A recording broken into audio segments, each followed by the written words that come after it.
I mean, who's gonna top the mayor's there? Like, different perspective. Okay. Come on, this isn't over. Alex, hold my ear. Now use the microphone. So good. What? You look really good. You look really good in that. Whatever. I do. Oh my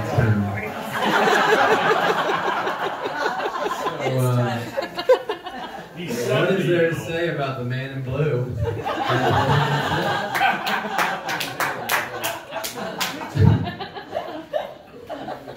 I want to talk tonight about your parenting style. But it sometimes drastically changes between me and my siblings. Did everyone here know that Kate was forbidden to vacation in Berlin? But recently, at the same time, Max was on vacation in Haiti. It happened. it happened. That's old school. That's good. That's good. Recently. But going way back, I'd heard that you started calling Elmore, you stopped calling Elmore Dad when you were in your teens. You're what? That's correct. Elmore's name is so unusual, I thought that I could get away with it. It worked. But when Max Timmerized, we started trying to call you Peter, he would wince. That's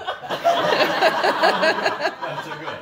I ground you. So we decided to go the opposite way. So we started to call you Pep Pep, and Peppers, or if you were in a mood, we'd call you Spicy Peppers. But now I normally call you Pop. And in my head, I've thought of tonight as Pop 70. But that's kind of because I have an ad man in my blood. And, you just branded your dad. At least for the year, he'll be Pop 70.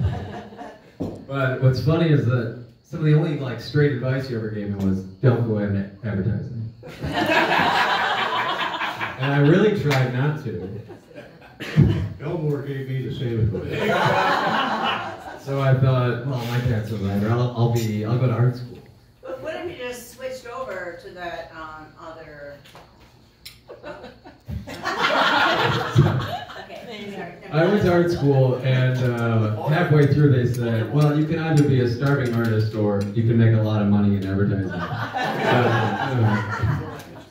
So we did have fun trading advertising war stories when I was at Ford, but I thought it was better that I ended up leaving advertising just as you did and as your father did before you, and I thought that was way more gratifying.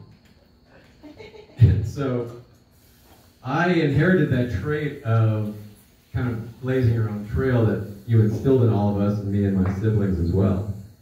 And I think that you took that whole idea of going your own way, doing it your own way, in the way that you raised us, including in the way that you would take us, when I was really young, you would take us to the movies that you would want to see. So when I was in first and second grade, we would see Terminator 2, and Darkman, and Desperado. You grew up quick, didn't you? And, all rated R movies, but where you drew the line was, I wasn't allowed to see Cape Fear. Until I was in 4th grade. That's the Martin Scorsese movie where Robert De Niro plays the child murderer. Bites the cheek off of it. Yeah, he does a lot of bad stuff. So I saw it in 4th grade. It was okay. I had 4th grade. Oh my God. So I remember that we would take trips down to Gappa's place in Palm Beach. And one time when I was 12, we went, I think it was just me, you, Max, and Tim, and we would rent movies every night. But instead of renting The Lion King or something like that, we watched The Deer Hunter. Yeah! Good, And so when my friends asked me when I got back how was Florida, I said, well, you know, Christopher Walken was really good.